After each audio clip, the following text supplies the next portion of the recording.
one of the big things that helped me find myself was being outdoors. We would just like get out and just go hike.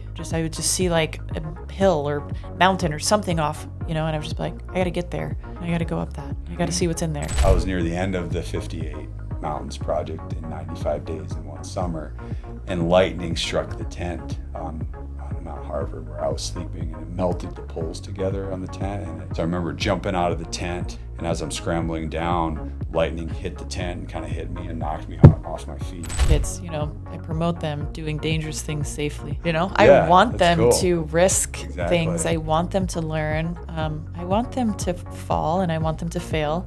I don't want them to get seriously injured, but I think bumps and bruises are really important. By the time I got done with high school at 18, I had summited the 58 highest mountains in Colorado. Back then, barely any internet to tell you where to go. Imagine just going up in the middle of nothing with like an old topo map and figuring out how to get to a summit.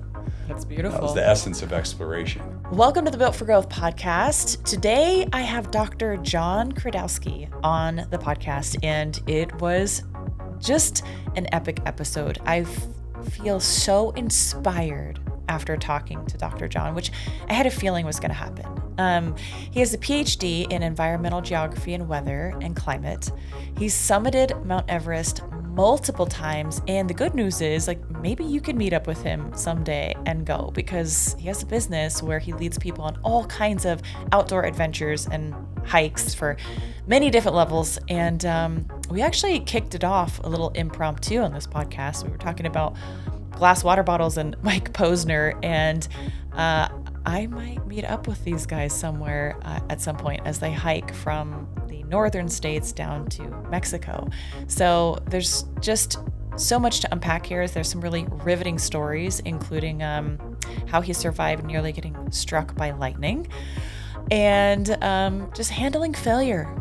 I think that is a big thing. This mindset that Dr. Jon has about dealing with failure and being Everest ready. So what does Everest ready mean? If we were going to drop either one of us in a situation, how could we make sure that we were ready for that by our lifestyle at all times?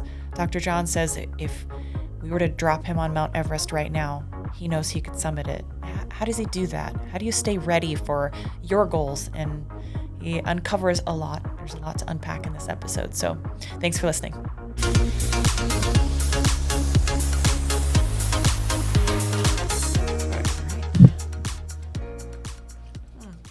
You need water before we get started? You got one? Yeah, I brought one. Trying not to drink the plastic bottles. Mike taught me this, Posner. Did he? Yeah, he's like, we got to get this water. It's bottled. But it's in glass, not plastic. Yes. It's the microplastics. Mike has been on quite a journey himself, hasn't he? Yeah. So one of his assistant or something reached out to me, and she told me that he wanted to be on my podcast, and he was going to be out in Vegas, and then he got rerouted, and it hasn't happened yet. Yeah. But I can't wait to sit down and talk to him. Yeah. I had no idea. I listened to his music. I've heard, I like the Ibiza song, and I had no idea that he was on such a journey. And I started to look into it. He came to me with a dream through another client of mine, and I put him through like a 3-day training and goal setting session that I often do for a client that I'm going to take on. Right. But actually, at the time when I met him, I didn't know who he was. My business partner Googled him like 3 months later and was like, "Do you realize you're working with so-and-so?" And I'm like, "Yeah, so?" And that's what Mike said he liked about me, that I demanded the excellence and the best, and like, hey, we're going to work hard on this. And then the rest is history, and he worked his butt off. I mean, it was really cool. Well, we're definitely including this part in the podcast. I know we haven't technically officially started, but we've started. That's part of the podcast. That's the intro now. We'll talk about Mike right off the bat. Yeah. So you were just saying about the glass water bottle. I was stoked to see that. I offered you a water before, and I always cringe a little bit because I hate offering people plastic water bottles. I don't drink out of plastic myself. So what was Mike's reusable bottles? Did he tell you why? What's his thing about plastic? And well, it's really just that. I mean, it's like 2 or 3 fold. Like it's the environmental issues. It's the fact that all these microplastics are getting in the water somehow. And then, I mean, if it's in a glass bottle, it's safer. What do you bring your water in when you go up, the mountains? Like a Nalgene. Yeah, and then I actually have it in my backpack. It's like a filter, those Be Free filters. Yeah. And I mean, yesterday I was up on a peak and Castle Peak above Aspen before I flew here. And we were just taking the water right out of the creek and drinking it. And there's this spring came right out of the ground. And actually, you probably didn't even need to filter it. So fresh. Yeah. It's the fountain of youth. Yeah. That's what I kind of call it. Oh, amazing. You know, when you're out there and snow melt. And it was a beautiful day in June in Colorado. I mean, it's heaven on earth. Yeah, I think I've seen on your Instagram where you just like this glacier, I mean, the bluest, most clean, beautiful water. And you just like grab a cup and just like, let's take it right out of the mountain. It's beautiful. Yeah. So, we got to start with where you got into all of this. Why did you start hiking? And I think you mentioned you're from Vail, Colorado, so you maybe grew up skiing. Up there. Mm-hmm. Okay. And I became a skier very early, probably before I could even barely tie my shoes, and was put into skis as a 2-year-old kid. And my mom and dad moved to the Vail Valley in the early 80s after going through there during their honeymoon in the 70s. And my dad was a builder, so he did construction. He had a company that built homes, custom homes, and then also some hotels. And so his company built the first 2 hotels in Beaver Creek, which is a resort right next to Vail, basically 10 minutes away. And I just remember as like a 6 to 8-year-old kid, certain days my mom would hike us up and over this mountain to Beaver Creek where my dad was at his job sites, and we'd have to hike like an hour and a half. And at first we kind of hated it, but it was like me as an 8-year-old kid. My sister was 4, and my little brother and my older brother were like 6 and 10. So you can imagine my mom basically kind of pushing us along up this trail and carrying lunch in a backpack to a job site to take lunch to my dad. And at first, like I said, it was hard. We hated it, but at the same time, it was so beautiful. We're out in the woods. We're out in nature. We'd see bears occasionally, deer and elk, and all the wildlife, and sort of grew to love it. Mm-hmm. And then not shortly after that, in elementary school, same sort of thing. My parents took me up a mountain called Mount of the Holy Cross, which is outside of Vail. It's one of our 14,000-foot peaks. So we have 58 mountains in Colorado over 14,000 feet. And I think the love of the mountains just grew on me from those experiences, tied into they would take us camping, and we'd have a fire and roast marshmallows and make s'mores and sleep in a tent and see so much wildlife. And that's where the outdoor love began.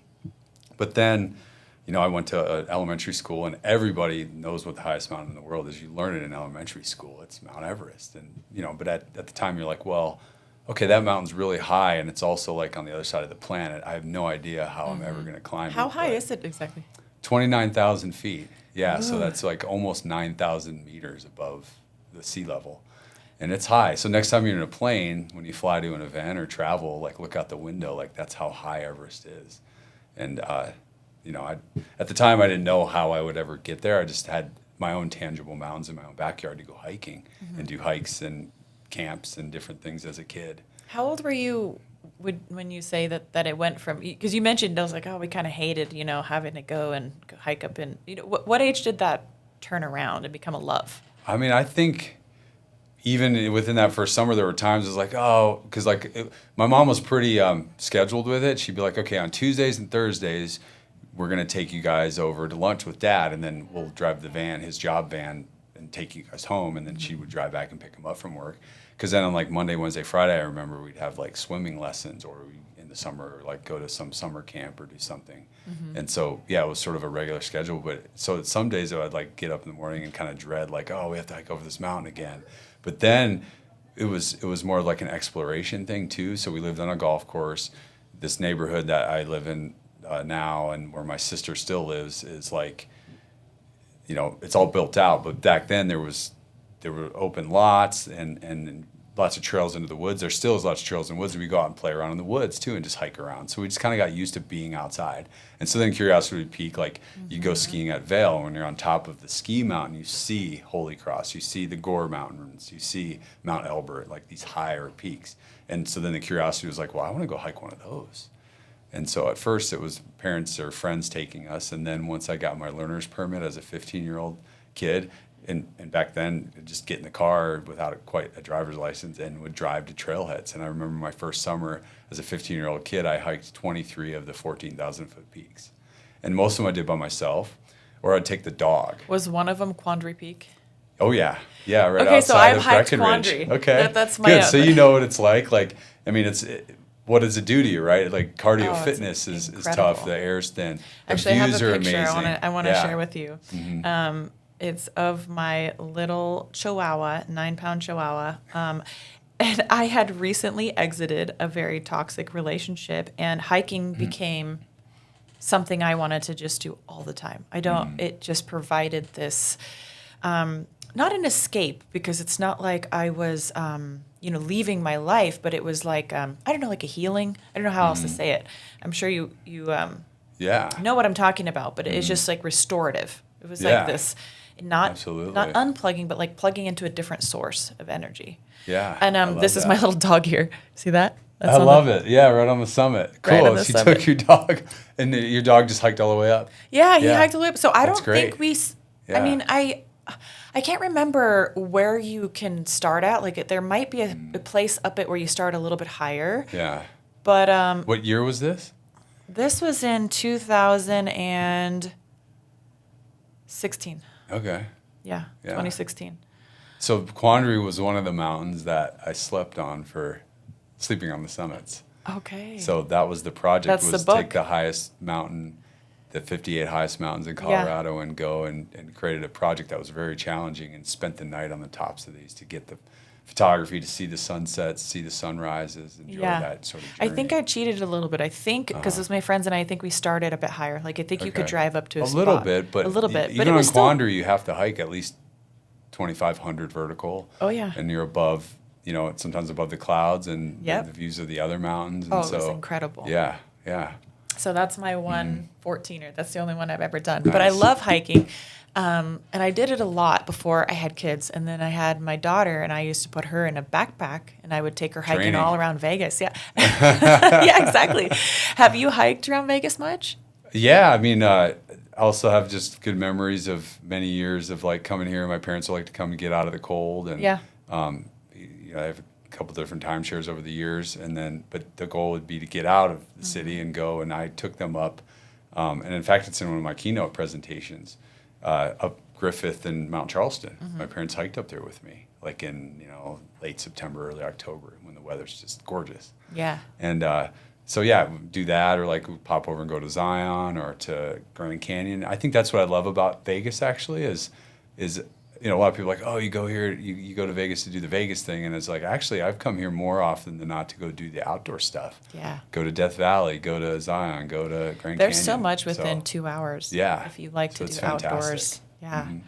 So I've also hiked up in Mount Charleston and been out to Red Rock and done Zion as well, done Angel's Landing and the Overlook and some beautiful hikes. But then when I had my second child, I was like, well, I can't carry 2 of them. Yeah.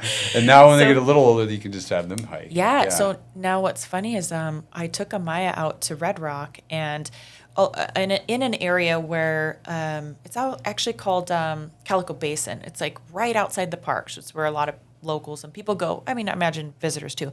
But you can go for free. And there's a lot of like scrambling that you can do, climbing over the rocks and stuff. She's like a mountain goat. I just can't believe it. At 6 years old, stuff. She's like, I want to have my birthday out here. Like she was nice. I've never seen her in such a recognizable flow state where she was just in her element. And she was just, I mean, I would look and I would be like, like my heart would drop because she'd all of a sudden be, 40 feet up. And I'm just like, you're 6. Like, I want her, like, I don't want to shut her down. But it scared the crap out of me sometimes because she was just like going and she just was into it. She loved it. So that's great. I could see some climbing in her future. Yeah, definitely. And I think it's such an amazing thing for kids too, right? I mean, especially with the devices these days and all the distractions that a kid can have, is the best thing is to let them unplug and get out in nature as well. I mean, I even think back to growing up, our times playing video games or something like that were very limited. Obviously back then it was like, okay, here's the Nintendo. I mean, Nintendo was classic. That's the same. But at the same time, it was pretty only minimal. after the sun went down for TV, me. We maybe watched sports. Yeah. But then we were outside all the time. Yeah. And I think that allowed us to be stronger as kids, have more discipline, and just be better off. Yeah. I grew up with not a lot of acreage, but 5 acres in Tacoma, Washington, which is a decent chunk in Tacoma. And we had, a woods in the background, and I remember at my childhood was we were outdoors, we were playing basically until the sun went down. Then the sun came down, we could come in and we could watch a little TV or play a little video game if we want, but we didn't do, the all day thing. Yeah. We were outside. Nice. And the days are really long up there in the summer too. They're very long. Yeah. I love Washington actually. I've been up Mount Rainier many times, which is a mountain you should climb at some point, I think. Yeah. But it's just a gorgeous giant volcano, and that's also where I got my start as a climber and a mountaineer. I was a climbing ranger intern. I did my doctoral dissertation on permit system management at Mount Rainier, and studied that, and that led me to learning more skills as a guide, and that eventually springboarded me into doing what I'm doing now as a guide and a coach and a leader in the outdoors. How does your PhD, tell me about your PhD and how it helps you with the courses that you run and how you're taking people on mountains? So originally in undergrad and in grad school, I got a degree I was pre-med actually, but I decided that I was sort of like, okay, I don't want to go into medicine. So what else can I do? Well, I took courses in geography and weather and climate and environmental science as a master's student, and I thought, well, maybe I'll go on and get a PhD because I could be a college professor. And being a college professor would allow me to have 4 months off in the summer, 5 weeks off for Christmas, and just travel, right? And during grad school, anytime I had an opportunity for free time, I would jump on a plane and go travel to a different place. And generally climb mountains. I loved climbing mountains. So I started out by climbing, some of the 7 summits. I got my first chance during grad school to travel to Nepal and go trekking near Everest. And so after I got my degree then is where, okay, I was able to work as a professor, but then when I had gone to these places, people would ask me oh, you've been there, would you take me there?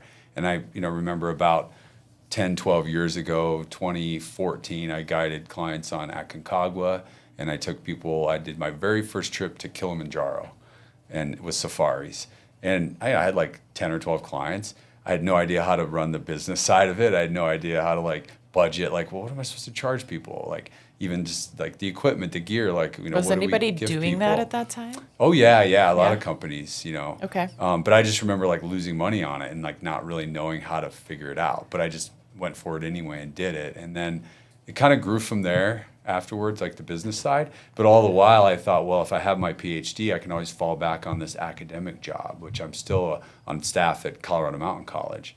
And what we've done now is expanded. So I also offer, and we run 1 or 2 study abroads a year with the college where we take students to these places.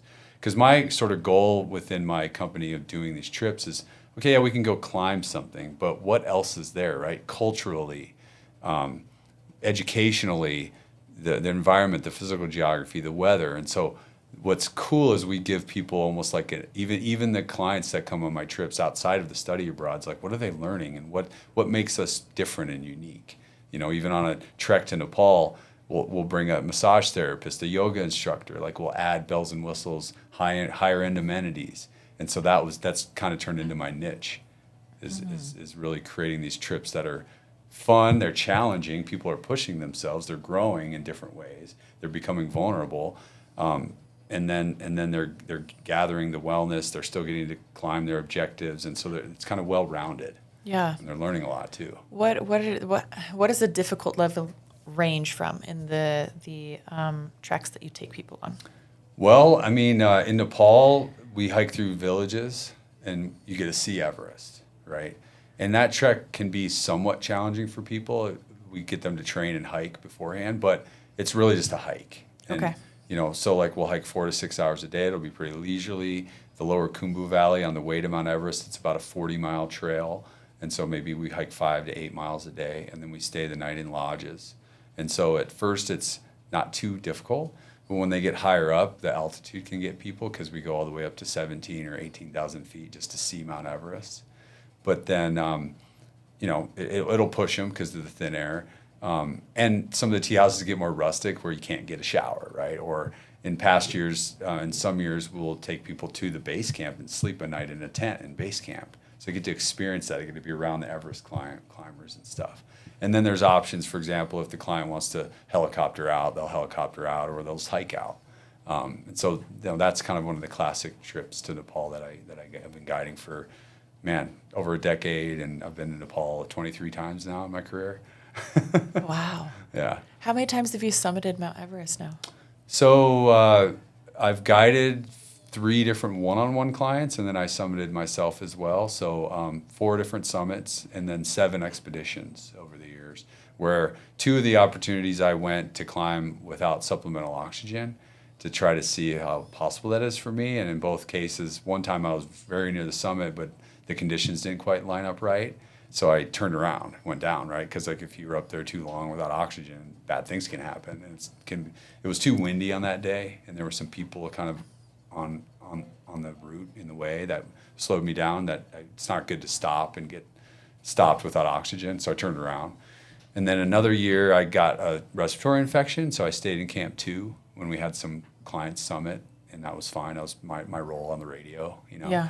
And then in 2015, I survived the earthquake that hit Nepal, and that experience changed my life, because even though I was there to climb the mountain, what transpired was a almost magnitude 8.0 earthquake that destroyed part of our base camp and killed 20 people right in front of me, and I survived that.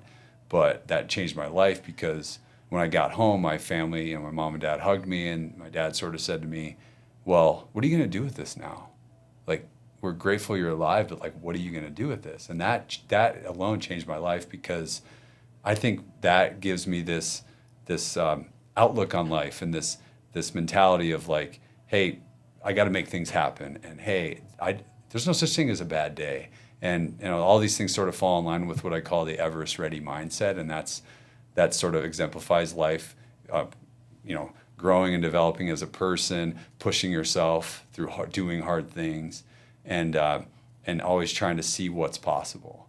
And I think that inspires people as well, and that's what I love. And so what I've done ever since that day is I've created a company that takes people to these places to do hard things. I've gone out and always tried to be an example of like picking things, like do a Misogi every year, do something that's outrageous so that you create memories. And I think that's really important for people. So it's been really fun. It's so important. Mm-hmm. Yeah, that Everest mindset. I've heard you talk about it before. I think it's a lifestyle, right? Mm-hmm. And that's what you're kind of promoting. Can you elaborate a little more? Sure. I mean, a lot of people come to me all the time, and they're just like, well, how do you even train for Mount Everest, or how do you train to climb? And I'm like, well, you have to do things that are in line with your goal. And you would understand this a lot. You're a professional fighter for a long time, and yeah, you want to have some pretty good cardio, but like if it probably wouldn't make any sense for you to do only go out for runs if you're doing a fight. You've got to work on your strength in the gym. You've got to do the motions of your punching. You got to work on your balance. You got to work on various things that will suit you in a fight. And if you don't train that way, you're not going to be ready for your opponent. And it's very similar to me. Like we train mountains with mountains, because you're not going to let's face it. We do train people remotely, and people will train in the gym. But it's not going to help you to just get on a Stairmaster and think you can show up on a mountain somewhere and be successful. Like, you're gonna get pretty worked. Yeah, I imagine even just the elements. Just getting used to the change and being outdoors. The change in altitude, the change in terrain features, the snow, the wind. When you're out there hiking, dialing in your gear, the correct layers, where things are in your backpack. Hydration when you're out there. There's so many little factors. And so what I do with the client is a series of simulations that are in line with what their end mountain goal is. Not all the clients I train want to climb Mount Everest, and that's okay. They might be like, hey, my big goal, I just worked with a guy who's 62 years old, and he just wanted to be in better shape to climb Mount Rainier with his sons. And so he came out to Colorado to work with me a series of times this year. And he just sent me a photo last week. He summited Mount Rainier with his 2 sons. But it was a lot of discussions and going out and putting those discussions to work with things like his layering systems, his hydration, his nutrition, and then just getting out and hiking a lot to improve his cardio fitness. And putting all those tools together, he was successful. And people like that are great, because they They just want to work hard. They just want to make their dreams come true with somebody, but get better. And that's what I love is the people that want to get better. Yeah. Yeah. You said something and I think it was maybe one of your TED Talks, and it really hit home for me. You said failure is an option. Mm-hmm. Yeah. I love that. Yeah. I love that. I tell people to celebrate their failures as long as they're in the right mindset to learn from them. Mm-hmm. You win or you learn. Yeah. Because what's your professional fighting record? I am 20-10. Okay. So 10 times where you had that feeling, but if you think about that, like what did it do? What did it do to change you, right? Yeah. And oftentimes it's like I don't remember so much the times that the mountains were even easy. I remember like the spectacular things, which we all do, and so of course you remember your victories, but then you probably remember the hard things, the setbacks, the pain, the injury, or getting just flat out beat up, and like what you did after that, and how you came back from that. I'm sure you remember that more even sometimes. Oh. And how did that change you? Yeah, without a doubt. And that's exactly the question is, do we let those failures handicap us, or do we take it as what it's meant to be? I believe is the opportunity to learn, to grow, and to become better and stronger from it. So is that kind of what you mean by that? Or? Yes. Yeah, absolutely. Because and I can think back to the handful of one-on-one clients that I've worked with that have had a day where if I take them out on a peak and we've had to turn around, maybe it's for lack of fitness, maybe it's for fear of something that was hard. I get people that are scared, I put them on a rope and they're just not ready. Or actually one example in particular was with Mike, who I took up Everest in 2021, and we went into the San Juan Mountains in southern Colorado and climbed a mountain called Vestal. And it has a ridge on it called Wham Ridge. And it's like a steep climb. And I was teaching him how to free solo a bit without ropes. And he had some fear in him on one of the days. And we got up to the spot where for about 50 feet, there's kind of a cliff you have to climb up. And if you fall, it's probably not a good thing. And he backed off from it, mainly because his mind wasn't right with it. But he got to go up there and see it. And then we go back down and sat by this lake, this beautiful mountain lake, all afternoon, and we're like, well, we can go up again tomorrow. The weather's going to be good. And he kind of sat there and just sat with that experience of him kind of having a little bit of fear and backing off, and then he used the time to jump in the lake and take a cold plunge and meditate and just kind of get his mind right. And the next morning, I looked at him, and after hanging out with him for a while, I already knew he had this look in his eye, like he was ready. I didn't have to say anything.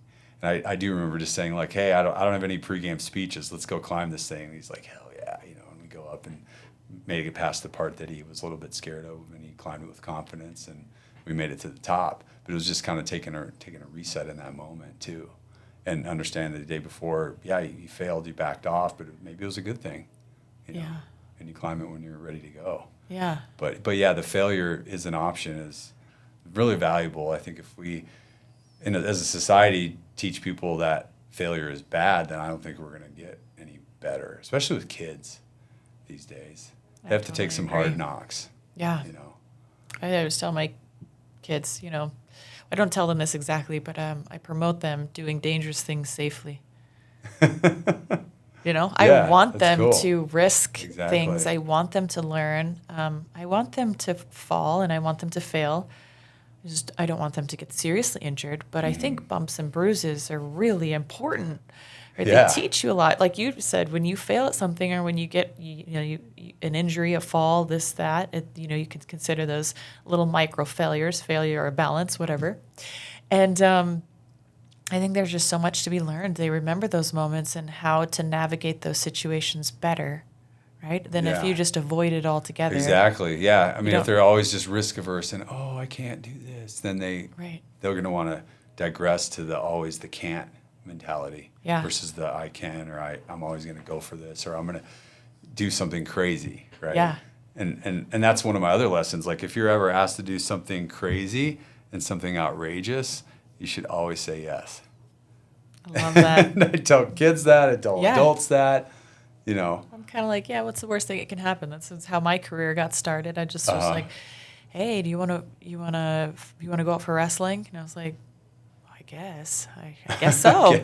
I guess I will. Uh-huh. And fell in love with it. And then I went, fighting presented itself as an opportunity. At first, I was like, I don't want to train MMA. I just want to train jiu-jitsu because I don't want to punch anybody and I don't want to get punched. It's so funny how little you know about yourself sometimes, right? Uh-huh.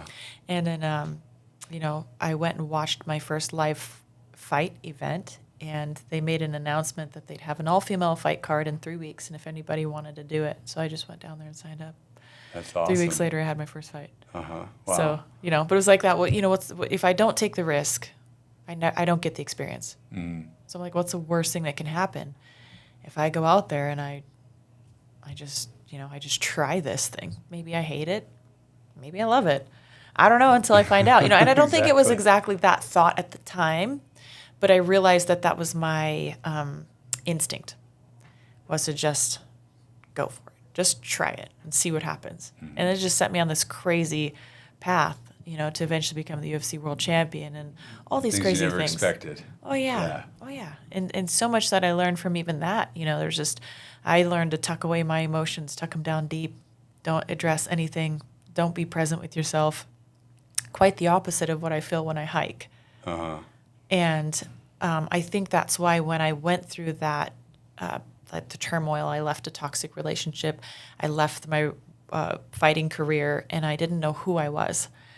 And one of the big things that turned that around for me and helped me find myself was being outdoors, just hiking. Mm-hmm. I remember I went on a road trip with my little dog, the one that you just saw, the 14er. Yeah. Take him hiking everywhere, all the time. Yeah.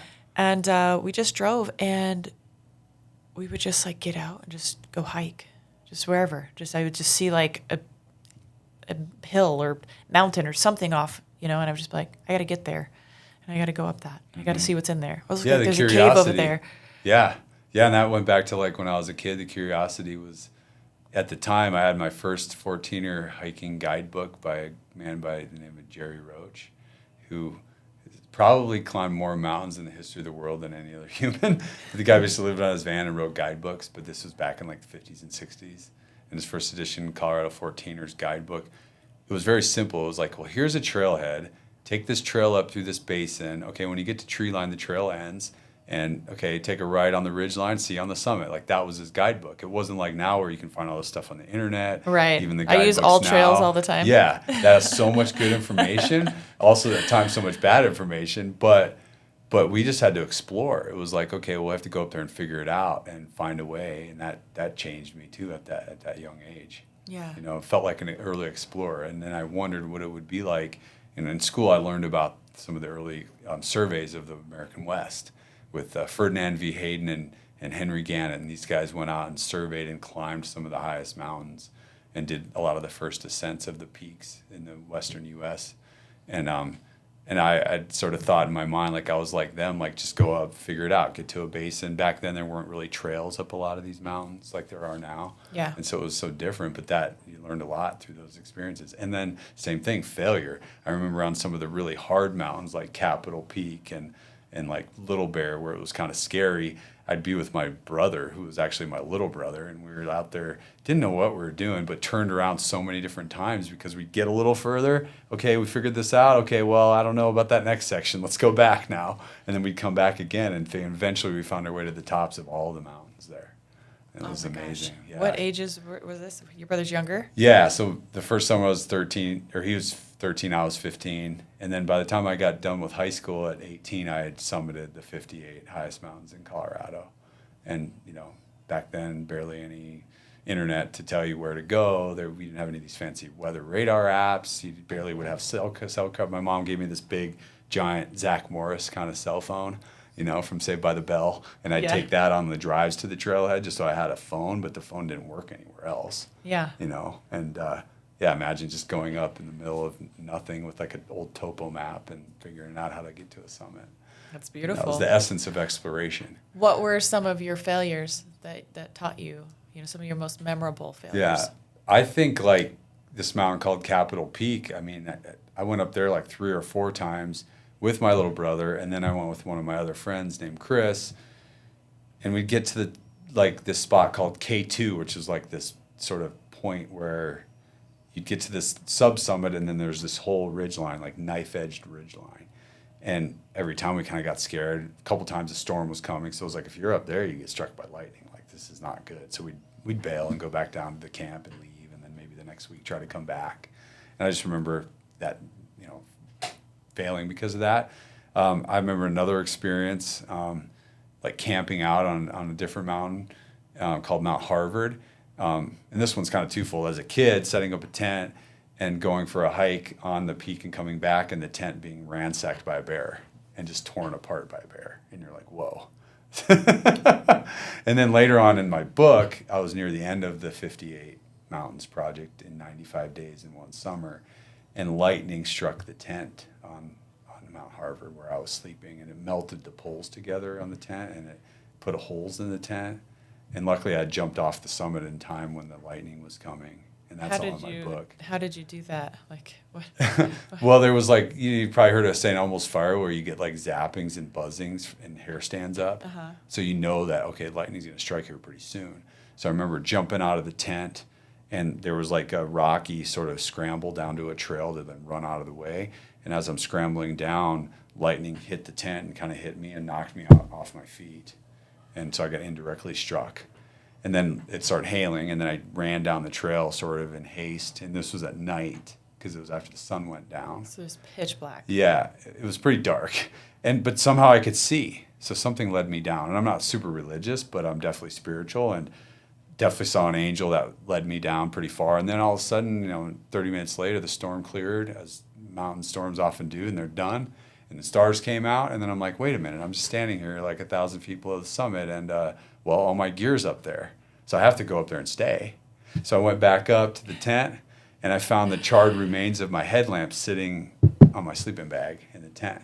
And then when I woke up in the morning, the poles were melted together, and there were holes in the tent from the lightning strike, and it was cooked pretty good. But I survived, and that experience just changes you.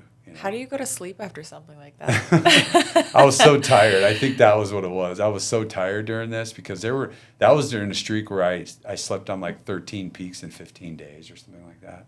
So every day it was exhausted. The same routine, Yeah. So it was get up in the morning, shoot the sunrise photos, make a little oatmeal on your stove, or just eat a snack, hike down for 2 or 3 hours back to the car, drive into town. Back then I didn't have Instagram. So I was writing a blog on my website, and I think I had just joined Facebook, but social media wasn't really a thing. This was in 2012 for me. I just wasn't into it. But I was journaling and writing, and a lot of people followed that blog. And I was able to take the excerpts from that in my journals to write the book. And so every day the routine was the same. Go down to like a coffee shop in one of the mountain towns, write my entry, post it, get food, restock supply, eat a big lunch, grab food for dinner, and then find another trailhead and carry my gear back up to a summit and sleep again. So were you able to salvage that tent, or did you have to reinvest? Yeah, a little bit. Yeah. Actually, the company Sierra Designs that was sponsoring the project, they wanted to see it. They were like, "Whoa, this thing got cooked! Like, let's see this thing." So I ended up giving it to them. Do you have pictures of that? It's in here. Yeah, the Mount Harvard entry. And so the book kind of goes through the chronological. Wait, can you find that? I want to see it. Yeah, totally. Thank you. It's near the end because it kind of culminates, Yeah. It was like, I've got like 3 peaks left, and like, is anything going to happen? Like, oh wow, things are going pretty well, And did you use the tent again on the next trail? No. Okay, I had another one in the So like you'll notice in here, there's like a blue tent and there's a green tent, and it was the green tent that got zapped, but the blue tent was still good, And so so actually there's a shot in here. There's a few, but like basically it's the Mount Harvard entry, and when you page through the Mount Harvard entry, it talks a little bit about the storm that you can see coming, and kind of what happened. There's videos it's an interactive book. Oh. Yeah. So you can scan the QR codes, and it goes with the reading. And then here's a photo of like me looking at the tent poles that were melted, and the holes in the tent, and the charred remains of it. And I discussed the weather system and why it happened that way. Holy smokes. So it was a little bit outrageous. And after that, I had like 3 peaks left, so it was starting to wrap up the project. It was late September, so you knew like fall was coming and that it was going to get colder. So That is wild. Oh my God, that's wild. Okay. How did you, I mean, this is pretty expensive to do, right? The climbing? Yeah. Like, I mean, or like the hiking, like You mean how the did you bigger get, expeditions, right? yeah, I mean, I imagine when you got into it, like, how did you, how did you fund this? How'd you? I would have like 3 jobs. I mean, in grad school, I was a professor as a grad student, had a grad assistantship, but then I coached basketball in the winter. And then in the summer, I created some summer basketball camps. I remember working at like an eye clinic during grad school because then every time I had a break, I would jump on a flight and go fly somewhere. That's what I was wondering. And I would do it myself, right? Okay. So in some countries, yeah, you can hire logistics, you can hire your base camp, you can hire guides. I went and did everything unguided because I was also getting my education as becoming a guide. I worked on my things like my wilderness first aid, my AMGA guide certification. I worked on become a PSI, Professional Ski Instructors of America certified instructor. So I felt like education was always the path for me to open doors. Yep. Didn't know what they would be, but Knowledge I was like, if I have is an power. education, like someone's going to hire me. And so I did that. And then even after I created my company and sort of started my business, to be honest, from about right after the earthquake, because I had that project sponsored in 2015 on Everest, the earthquake happened and kind of wiped that project out. And my sponsors were upset, like, oh, we spent all this money and there's an earthquake. Well, they don't get that money back. And so for a few years after that, I had problems getting sponsors to help pay for these trips. So then I drove Uber. So like I literally would go out and drive, like after I teach a class at the college, I was a professor. What do these sponsors get out of you being successful versus like an earthquake? I can't understand why a sponsor, I mean, I get it that you spend the money, it doesn't happen. But because I didn't climb or summit, because that trip was people died, ended. it's kind of like, big picture here, you guys, big picture. Yeah, definitely. And you could have been one of them. That's so crazy. Yeah. And can you like tell a little bit like what happened there, the earthquake? Like how did that kill like 20 people and how did you survive it? So the base camp is like along 1 mile on this glacier. And our tents are all there and there's big mountains around the camp. But generally, like, base camp's safe. You go there to climb Everest is at 17,000 feet. Everest is 29,000 feet. And you stay in this base camp for like a month to let your body acclimate, and then you do trips up the mountain to establish your camps and to climb the peak. And when you're on that base camp, basically there was an earthquake that occurred one day at noon, April 25th, 2015, so 10 years ago. And this mountain next to, called Pomori, that's like right in front of the base camp and in front of Everest, which is over here, there was a big 3-mile-long ridge line that had big chunks of ice, some the size of football stadiums, like big glaciers on this ridge. And all these ice chunks collapsed and they accelerated for 4,000 feet down into a bowl right next to the glacier. And that blast had to explode out somewhere. And that the dynamics of that blast basically was like a tornado or a hurricane, like a puff of air, like a accelerated burst of air. And it blasted the camp and it killed people. And so you were above it? And I was in the base camp, but I was at the upper end of base camp. So when the blasts hit the middle part of base camp, I was sort of out of the path of the blast, luckily. What about people injured? So people that were in it it was really bizarre because you were there and you watched it and people got picked up and tossed like a bomb or like projectiles, rocks and pieces of ice and things hit them. And so it was just a tragedy that no one ever saw coming. But it was because of an earthquake that then killed another 10,000 people in Nepal, in Kathmandu. That same earthquake? The same earthquake, yeah, on that day. And so it changed. Like knock buildings down and stuff? Oh, yeah. Because, some of the constructions in third world countries aren't as strong as what we would, retrofit in California for an earthquake. And so these brick buildings just collapsed and buried people and killed a lot of people. Like probably, it could have been worse if it wasn't at lunch. It basically happened at 11:56 a.m. So most people were out of their homes. Most people were not laying in bed, right? Like if it would have happened in the middle of the night, I think more people would have died. Yeah. How did you get like the injured people out of there and stuff? Like that's a Yeah, so there's a few clinics in the lower Khumbu Valley. We also had like big dome tents and big sleeping tents and big infrastructure at the base camp, and our camp wasn't destroyed. So we ended up staying for about another 10 days because no one was leaving to go anywhere. we had plenty of first aid supplies. There were other teams that also didn't get wiped out. So I just remember that day coming down and helping carry some of the injured to safe spots, but also, putting up more tents. So for the camps that got destroyed, people could come and stay in the extra tents we had. Because everybody just kind of banded together there to help one another, which is really cool. Were there medics and so that were there's up there in the group? Yeah, and not only in our group, but someone like me has some wilderness first aid training if we were to see anything, but also the Everest ER has doctors that come and stay in the base camp for the season. And even though their tent was actually destroyed, they still had a lot of their supplies and things. Yeah. And then we set up makeshift places where they could take the injured. And, because about 100 people were injured by the blast as well. And that experience, it taught me, like I said, I got home and my parents were like, well, what are you going to do with this? And it was, well, I want to go back to Nepal because not only can I take trips here, but we raised money for earthquake relief through the Sherpa Foundation, which is from a friend of mine who lives in Colorado, actually, who has a brother that works for me in Nepal.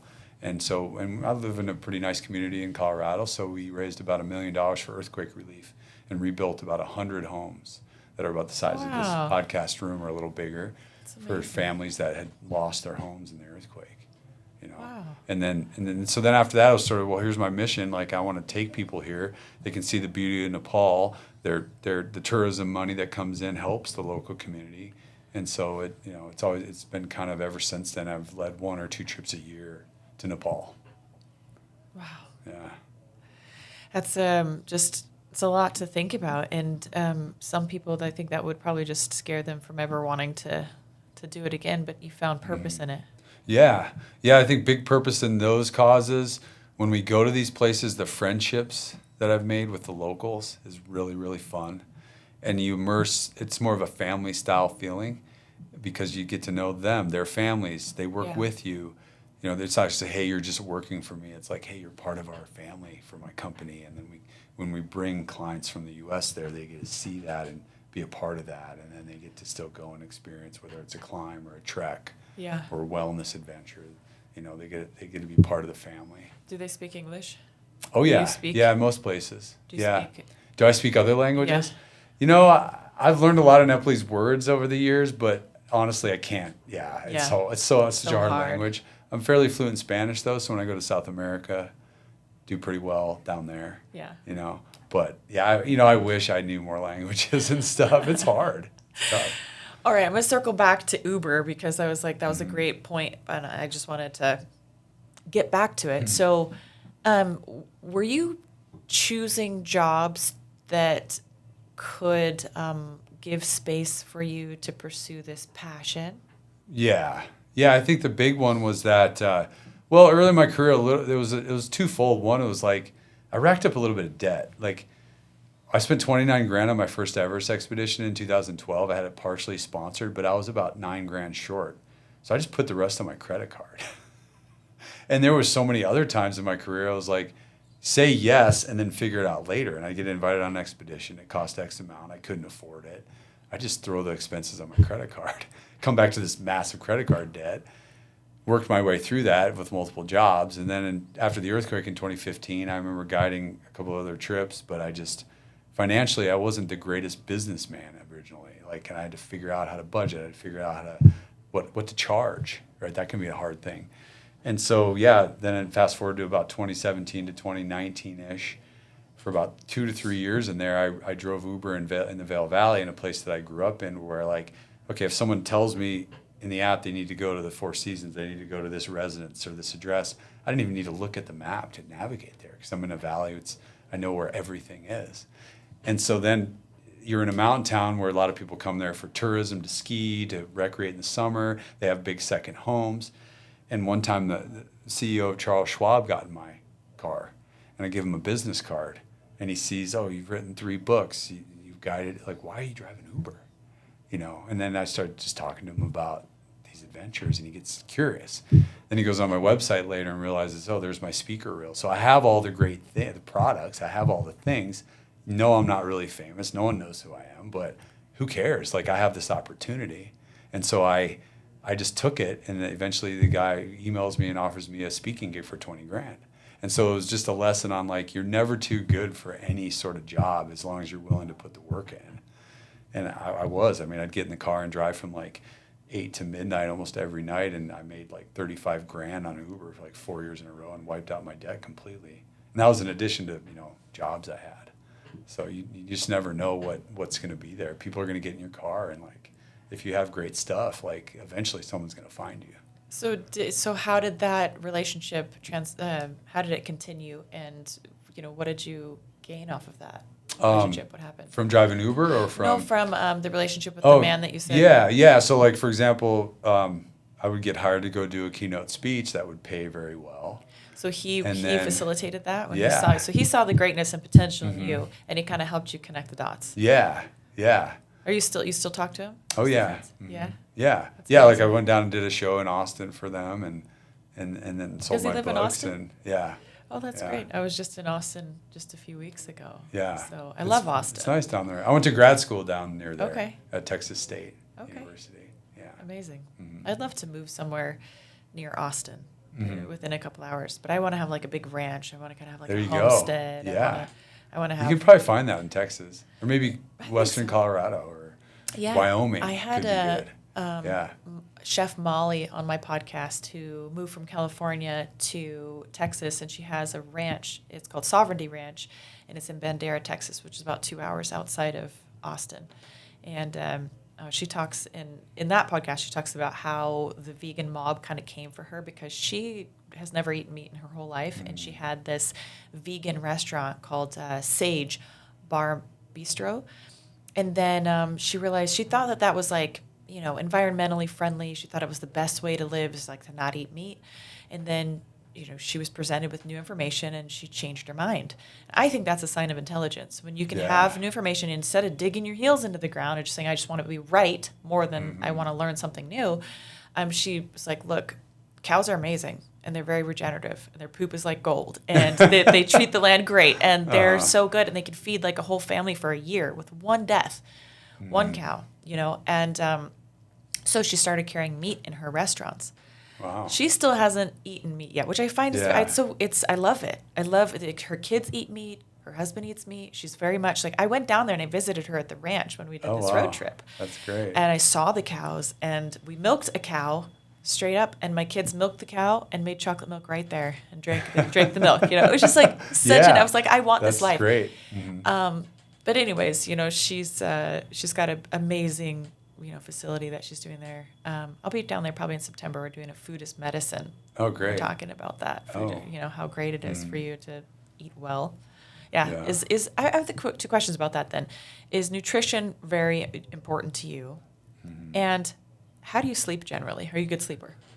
Yeah, I mean, I'm a really good sleeper when I'm home in my own bed, or even last night. It was like go to bed at 10, wake up at the sunrise. Yep. Nutrition is absolutely like one of the most important things out on the trail. There's some philosophies out there that say like, well, as long as you're getting the calories in, you can eat anything you want, that kind of stuff. That's nonsense. I think when you're out on the trail, you should have stuff that fuels you, but also like good stuff. And funny you mentioned that. I mean, my trail name's Avocado. One of my favorite things to carry on long backpacking trips is avocados, because you can buy them really non-ripe. Right. They ripen as you can be on a 5-day backpack. I'll be with some friends, and on day like 5, after like spending 4 nights in the wilderness, I'm pulling out an avocado and eating it on the trail, and they're like, wait a minute, how do you still have fresh food? This is crazy. Like, as opposed to like you get to day 2 or 3 on a backpacking trip, and usually you're eating soups you got to rehydrate. Some of these dehydrated meals are kind of disgusting, to be honest. Too much salt in them, although you utilize the salt. And then I'll pull out an avocado and cut it up and slip it in my dehydrated meal, and everyone's like, what in the world, are you eating fresh food still? And so yeah, I mean, I like to really, my backpack gets a little heavy at the beginning of certain trips because I've got the strawberries, the apples, the veggies, the sugar snap peas, and all kinds of produce originally, and that stuff's heavy, but it's healthy. It's good for you. Are you big on dehydrating that stuff and then rehydrating it later, even the produce? Do you do that?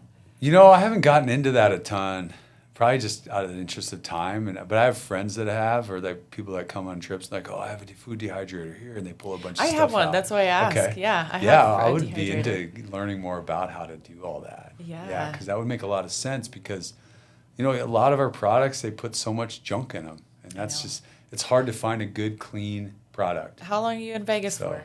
Well, I have to fly home tonight because I'm going to be home with my family. Well, maybe I'll get you some. Maybe I'll get you like at least a little baggie of dehydrated beef, and you can take it on your next. Just some ground beef. It's just ground beef. But I cooked it up and then I dehydrated it. I've got like mason jars full. Wow. And you have a food dehydrator? How big is this thing? It's pretty good size. Think of like a small freezer, like a small fridge. The little ones you have in your room. Mm-hmm. It's about like that. Like in your room, in your hotel room or something like that. It's about like that. Nice. Maybe a little bigger than that.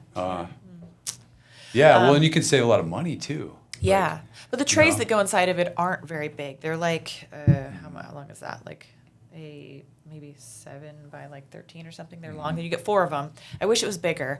I want to get like a commercial, or like industrial size freeze dryer because I love freeze drying. But my freeze drying season is a little bit smaller because I keep it out in the garage. So I only usually do it over the colder weather. Like I don't freeze dry right now. Yeah. But I can't keep freeze dried fruit in the house. I mean, my kids eat it. I bet. Like on my it's good. Carrying the trays in, my kids are picking it apart. But I think the water is the heaviest part for you. I think if you got into it. It is, yeah. There you go. There's your next branch on this whole. We might need it for our next adventure that's coming up that you might have to come join us on for a few days on the trail. Which one? So is that the one you were telling me about before we started the podcast? Yeah. So this summer, next month I'm in Kilimanjaro overseeing our Africa programs. That's July, right? And climbs. Yeah. July. Okay. But I get back at the end of July, and Mike Posner and I, who I took up Everest, is one of my best friends now because of that. And that's what I love about this. The years that I've guided one-on-one clients, not only Everest but other projects. I mean, even a friend of mine here that I just hung out with last night is one of my best friends from the experiences in the mountains. So Mike and I are partnering, and we're going to hike. In 2019, he hiked from the Atlantic Ocean to the Pacific Ocean. He walked across America. He went from east to west. Now we're going to do a little bit more crazy project, but it's going to be incredible out in nature. We're going to hike the 3,000-mile Continental Divide Trail from Canada to Mexico through 5 states. And we're starting at the end of July. It starts in Glacier National Park in Montana. Okay. At the border of Canada with Waterton Lakes. And it goes through about 15 wilderness areas along the Montana-Idaho border, goes through Yellowstone, the Wind River Range in Wyoming, pops into Colorado, goes right by my house, essentially, for another 600 miles through Colorado, through mountain ranges and wilderness areas. And then it goes through New Mexico down to the Mexican border. And it's a trail that isn't as well known as the PCT in the West or the Appalachian Trail, but it's an experience and a trail and a journey that I've always wanted to do. And I've been putting it off for too long, to be honest. And I said, I just decided I'm going to put 3 months aside, basically from August to almost Thanksgiving. And last year I told Mike about this dream, and I said, I'm going to go hike this. And I was like, would you have any interest at all? And I didn't think he'd say yes. And he goes, yes, but I need to figure this out. I'll get back in touch with you. And that was like last summer. And then Thanksgiving or so, he called me up and says, I'm in.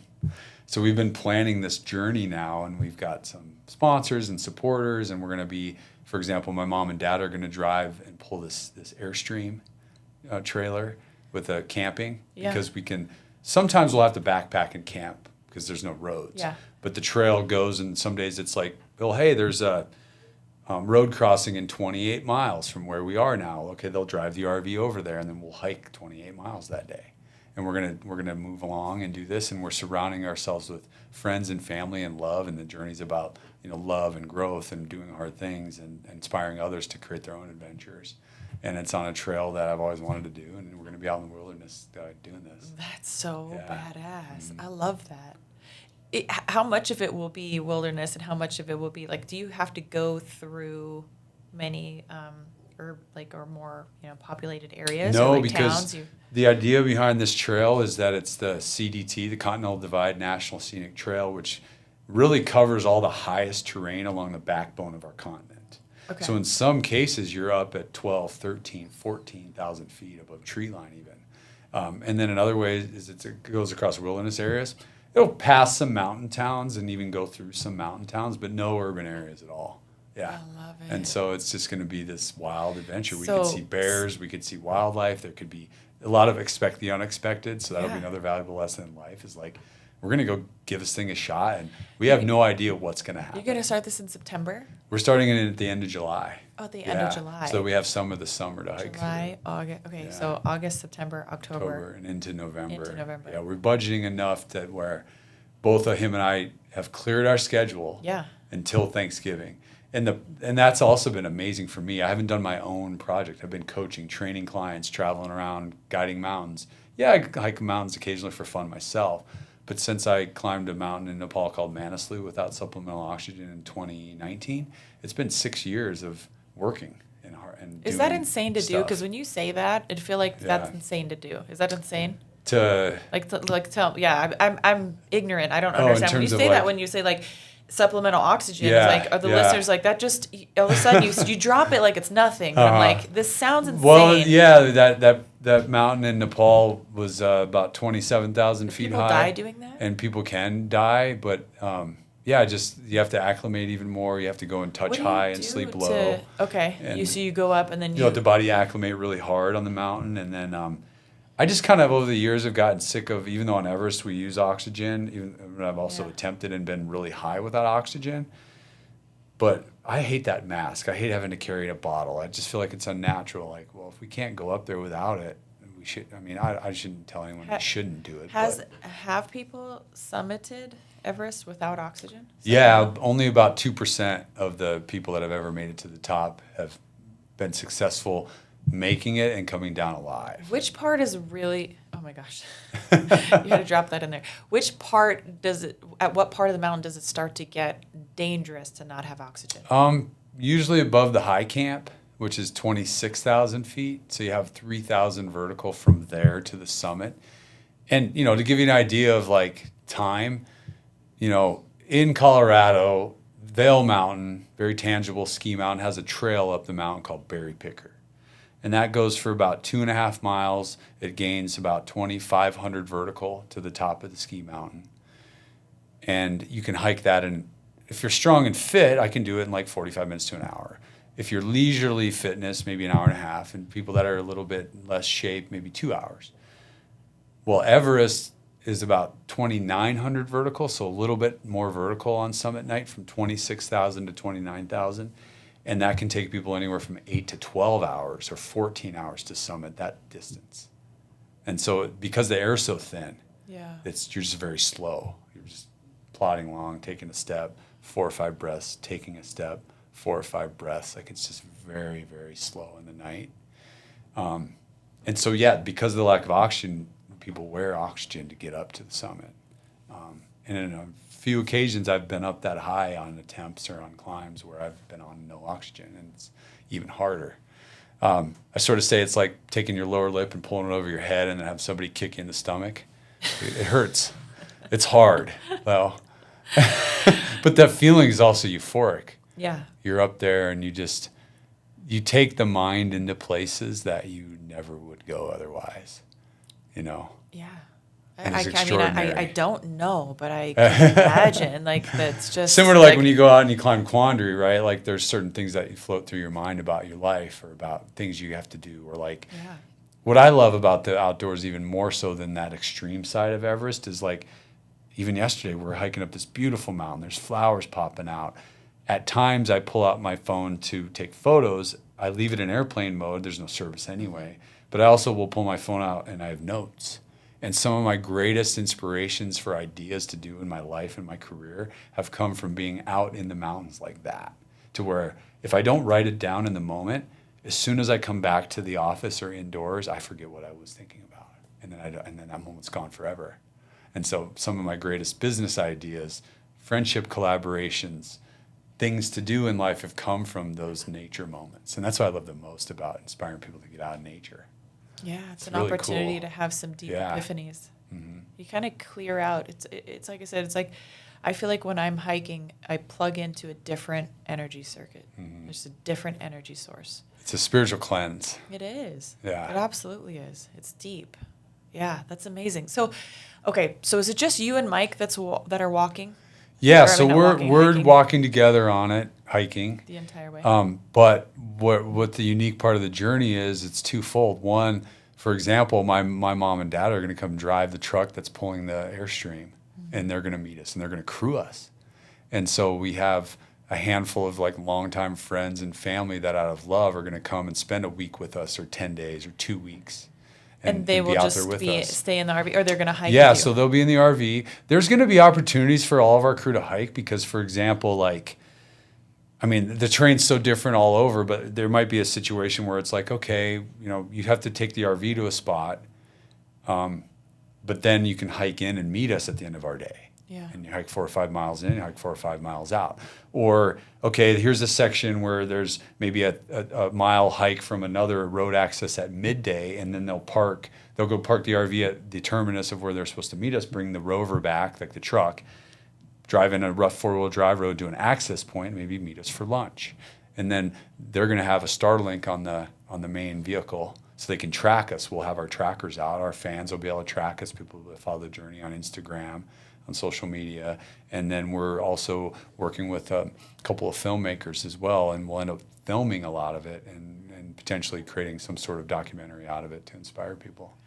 Yeah. I'm inspired. I'm inspired, and I haven't even seen a documentary. You might have to come out and hike with us. I want to do some of it. I really do. The name of this project is the LFW, the Long Walk, Long Effing Walk. I love it. Let me know. I'm going to keep in contact with you about it because I would love to do part of that. Maybe as you move towards the southern part, sure, it's not too far. Yeah, absolutely. And in September, I'm trying to convince Johnny to go on another road trip. I want to do an entire year. I want to gut a school bus and turn it into a schoolie. That'd be cool. Be on the road and be out. And homeschool your kids? Homeschool my kids, yeah. That's a great idea. I'm already homeschooling my son right now. And my daughter goes to a program called Apogee, which is like a homeschool. They focus on the Socratic method, and they have debates every day. They learn how to have disagreements and difficult conversations and springboard ideas from each other, and change your mind with new information, which I just love it. They focus a lot on athletics and movement too, right? So they think Montessori, but they work out every day. They work out. That's the way it should be. And they're outside a ton. Applies to the real world. Yeah. And then getting outside for kids too, and I've noticed this with corporate groups, it brings out the vulnerability in them too. Instead of them, at times I get to go and do speeches to both the corporate groups, and my favorite's more actually going to schools and talking to kids. Yeah. But when you get them outside, they come out of their shell and they want to talk more about anything. Yeah. And humans in the corporate world are the same. They could sit there at a presentation and they just sort of listen to you. Then you get them outside with some prompts and ask certain questions that at first are maybe fun questions, and then it might leak more into the vulnerability side or the business side, and people will talk. And I lead these connection hikes all the time. And it's great because by the end of it, people are hugging and they're engaged and they're outside and they're away from their devices. Yeah. And so it's just very valuable. Yeah. And vulnerability really comes out. I totally agree. It is about connecting, and it's just about, even with yourself, we don't always slow down and have quiet moments where we just process the things that come to us, and the things that we need to maybe work through or move through or should. In those little epiphanies, those little ideas that you were talking about, right? Yeah. They just come to you, and it's just, it's being outside. I'm an advocate for it for everybody, but yeah, I'd love to do an entire year and just travel throughout the entire states, follow the weather, hike a lot. We just did a little mini dip into that. As I was mentioning, we were just in Texas.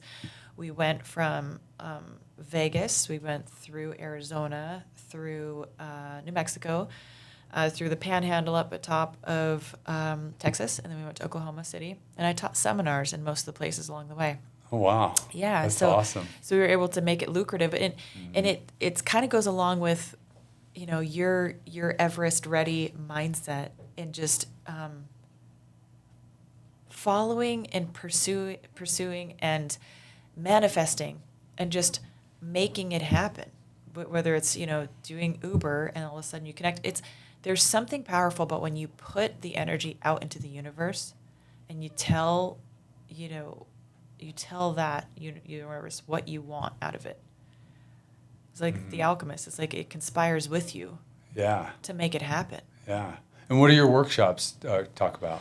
Mixed martial arts. Okay. Yeah. So I teach there. So it's hands-on. We're on a mat, and I teach. Kids or adults? Both. Okay.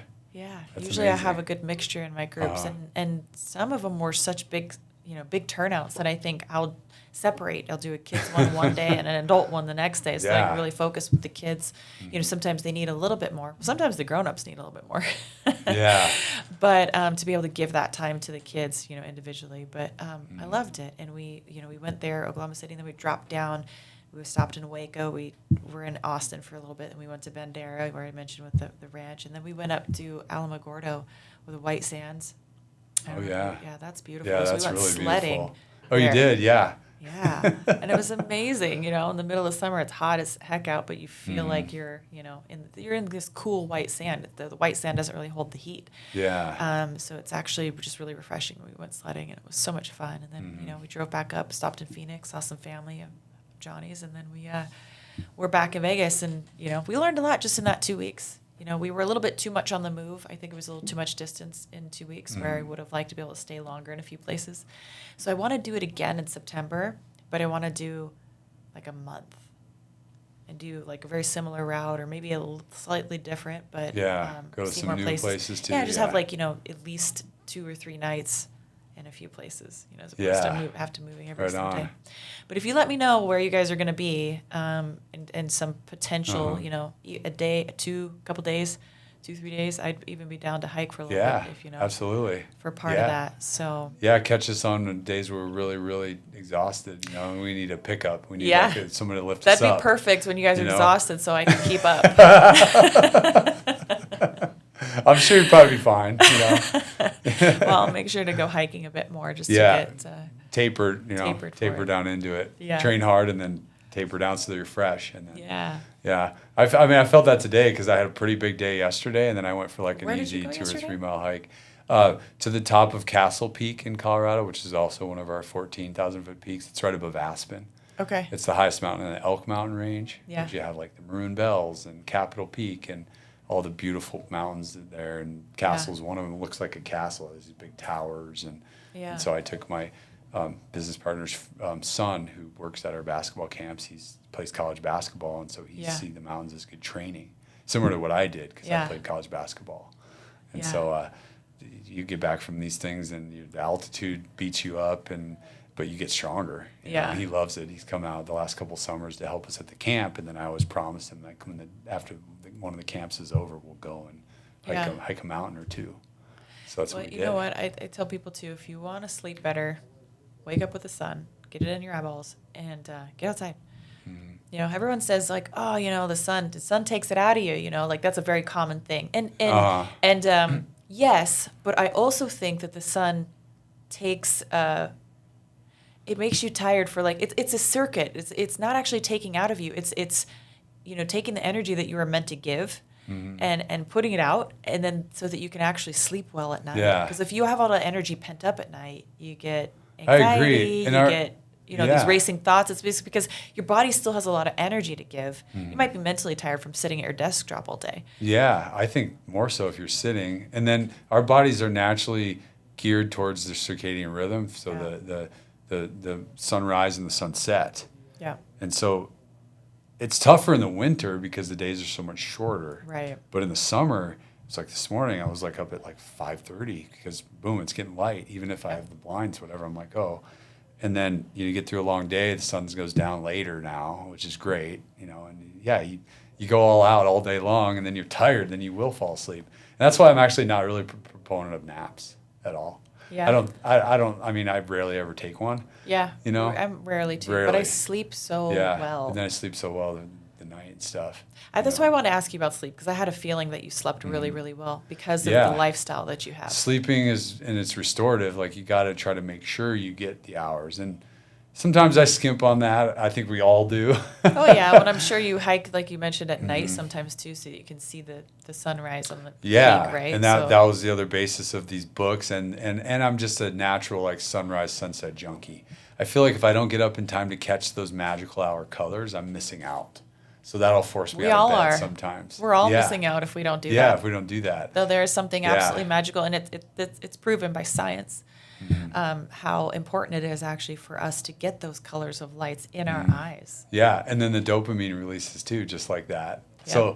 So that's my other sort of thing is these like dopamine hits of like natural things, meaning sunrises, sunsets, cold plunges, beautiful flowers in nature, the blue sky, like all these things. I'm like, I tell people I kind of have a problem, and it's that like I'm just addicted to the outdoors. And it's a good thing, right? I don't drink at all. I haven't drank alcohol in years and years and years. And I get high off of these things, you know. But if it's true, it's amazing. High on life. Yeah. That's the way to be, I think. So tell us where we can follow you, and where are your books available at? How many do you have? 3? I've written 4, actually. 4. Yeah. Okay. So the first 2 are the Sleeping on the Summits editions, which Sleeping on the Summits of the Colorado 14ers. And then the second one was skiing down the highest 20 volcanoes in the Pacific Northwest. This one? Yeah. So Mount Rainier's in there, Mount Baker, Mount Adams, Mount Hood. I want to learn more about Mount Rainier. The cover is Mount Hood on the summit there sleeping and then skiing down. I grew up skiing too. I was a little kid. Oh, As I mentioned, I was like 5 or 6, I think, and make a pizza, or a slice of pie or whatever. It's like how you learn to just ski down the mountain. And then the last time I skied was in Switzerland at the Swiss Alps. Oh, fantastic. That was incredible. Have you ever done that? Over there? Yeah. So I've guided trips like from Chamonix to Zermatt on the hot route. Yeah. And then some skiing in Zermatt, and I love it over there. Amazing. Yeah, I try to get over there once a year at least. Yeah. Oh, it's incredible over there. Yeah. I've thought about that too, how I'd love to, hike and backpack through Switzerland. Ooh, that'd be amazing. Well, keep me updated if you ever do that too. Put together a trip for that on huts. You could go hut to hut. Yes. Put a group together, maybe a curated group. Yes. Yeah. That could be amazing. Yeah. That would be incredible. And so because of these ventures with photos and the storytelling, then I was able to be out there so much, especially in Colorado. So I wrote a hiking guidebook, Classic Colorado Hikes, which is lakes, loops, and then high ridge traverses. And in this one, it's 9 mountain ranges, 9 chapters all over Colorado. Every entry begins with just a basic lake hike that everybody can do. And then the book progresses on itself, and it gets harder. So you can pick like, well, now I want to do this loop up on this ridge. Or, hey, does it look like that ridge goes to the other peak? Well, maybe. Let's go find out. And so I add difficulty to it. And then my other book, which I don't have here, is a ski guidebook to skiing. And it pairs well with that one because it's the counterpart to the summer hiking guidebook where you go to these places in the winter and ski. Yeah. Oh, these little mountain. This is a mountain goat. Is that what? Yeah. I've seen these guys. Yeah. You see them on Quandary, probably. Yeah, I did. Yeah. I saw them on Quandary. You probably had to keep your dog away from them because sometimes they'll chase the dogs. Oh, yeah. Yeah. Yeah, they don't like the dogs. Yeah, he's so little, too. I was worried about birds and stuff, but no, he's fine. Big eagles or whatever, just scooping him up. But he's still kicking, too. He still lives. So my friends that I hiked with, they have him. He doesn't like kids. And so he would like bite my kids and stuff. So I had to, unfortunately, rehome him. But anyways, he was a little badass in his day, hiking a 14er with me, a little nutball. Yeah. So this is so cool. Okay, so that's the third one. And then how else you said you had 4 books, though? Yeah, so the other one's called Classic Colorado Ski Descents. And all these are on my website. It's just jonkedrowski.com or DRJON, drjohnsadventures.com. Okay. And on that website's books are some of our apparel now, which I didn't think I'd be getting into, like hats and gear, but we give our clients these hats during trips and people love them. And then on the website are all of the trip offerings that we have on almost every continent. And the trips range from treks that are just hiking to we have a wellness adventure in Patagonia every January. That's like horseback riding, kayaking to a glacier on a lake, getting cultural experiences, hiking to beautiful mountain lakes and amazing food, yoga, massage. So it's more of a wellness retreat. Yeah. And then I'd say about 75% of the trips that I run aren't even on my website. People are return clients or people that want to build their own custom adventure with like a small group. And so I end up doing a lot of that too now. Yeah. So it's been quite a journey. Never thought I'd be doing this crazy job where it's being outside, working with people that have been amazing, and it's changed my life. And so that inspires me to get out of bed every day. Yeah. Including the sunrise. And it never gets old. It never gets old. I think the variety is what is so fun. And some people are like, oh, aren't you exhausted? And on that side of it, it is about the wellness. So it goes back to what you're saying with the sleep. I have a physical therapist in Vail who's incredible, Jen. I love her. She's the best. If you ever need one in Vegas, I've got an is good. amazing Okay. Dr. Zaki. He's just fantastic. Like almost like, I feel like telepathic or something. He's just amazing. Yeah. And so it's about, as you know, as an athlete, taking care of our body so we can do this as long as possible and at a high level. Do you use any altitude breathing devices or anything to help No, people, the only thing I use is, I get out there and just climb. I train mountains and do it. Yeah. Okay. Like there's hypoxico tents. People can sleep in a chamber, like a tent that gives you sort of the ability to then go to altitude easier. Mm-hmm. But, already for me, that's why I live in the Vail area. It's already at 8,000 feet. The premise behind these books was that when I was going to climb overseas, I was already at 14 constantly. So I used to sleep on summits. And so then as I go around the year, it's like, well, in January, I'm guiding Aconcagua, the highest in South America. I'm guiding Ecuador volcanoes. I'm in Nepal taking people to Everest. I never really lose a certain level of acclimatization because of this lifestyle, the Everest-ready lifestyle. Like, it's really been extraordinary. And I take a lot of questions from people that are getting ready from Kilimanjaro the next month, and a lot of them are like, hey, like, I have to dial it back a little and be like, well, yeah, there's tools. Like, come hike with me in Vail. I'll do hiking meetups for clients. Or, get one of those hypoxico tents or the breathing mask. Have you ever heard of Altalab? No, what's that? Oh, you should look into that. Yeah. That's a really good one. I use it in preparation for fights. Okay. Because they want to have, basically helps you get more red blood cells, and it's not illegal. It just helps you increase your own EPO naturally. Okay. But it's like this device that you obviously breathe through, and it has a filter at the top that kind of helps remove the oxygen. And then it has these foam fillers that you put. And every foam filler you put, I think, is 1,000 feet, equivalent of like being 1,000 feet higher. Yeah. And it's a mask you just put on while you're training. It's not a mask. You just put it in your mouth. You could have it attachment where you set the mask on your face, but you're holding this kind of cylindrical tube. It's really simple, and then all the things come apart, and you just put it back in its little bag. Cool. It's awesome. Like, it is really good. It helps your cardio a ton. You load up on your red blood cells before you have a fight, and that you found that really helps. Absolutely. Yeah. Yeah, because I'm not going to leave my house. I'm not going to go, sleep at 8,000 or 14,000 Yeah, feet. right before a fight, you're dialing in everything from your nutrition to your sleep to everything that makes you in the top, position to be ready to win. Exactly. Yeah. So it's about, like, at its longest point, it's like an hour that you do this. And it's like, I think it goes 6 minutes on, 4 minutes off at the longest point, but you start with less than that. I think it's like 3 minutes on, 4 minutes off, something like that. And then you continue to, or you do so many cycles of 6 minutes. That's what it is. 6 minutes on, 4 minutes off. And just be careful. You wear a pulse ox while you do want to wear one. It comes with it. You wear it because you'll see your oxygen levels going down, and they don't want you below 80.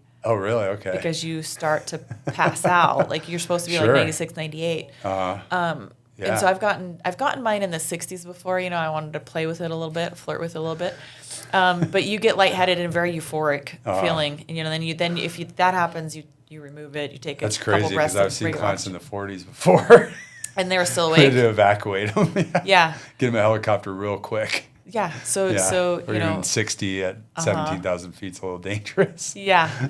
So you might want to, look into it and just see. I don't have any affiliation with them or anything like that, but it's a great product. Okay. Yeah. Yeah.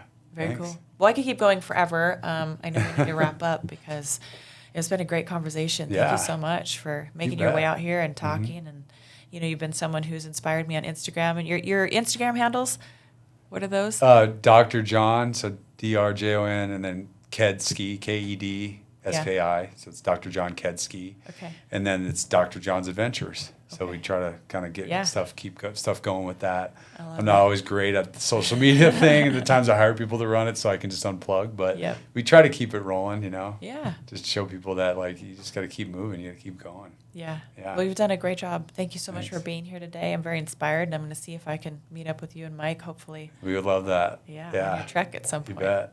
All right. Thank you.